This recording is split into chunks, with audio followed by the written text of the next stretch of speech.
lalawigan sa Negros Oriental, gilockdown karon ang Inapoy Community Primary Hospital sa lungsod sa Mabinay sa Negros Oriental. Human mamatay ang chief nurse sa Tambalanan.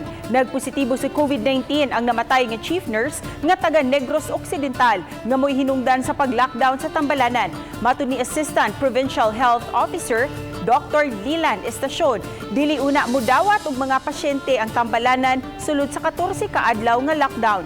Di din usab nga makagawas sa ospital ang mga resident doctors, mga nurses ug 30 ka mga pasyente niini samtang gi-lockdown pa ang Tambalanan. I-disinfect ang tibuok Tambalanan ug ipaubos usab sa swab test ang tanang doktor, nurses, mga medical staff, mga pasyente ug bisan gani ang mga bata nga gipanganak sulod sa maong ospital.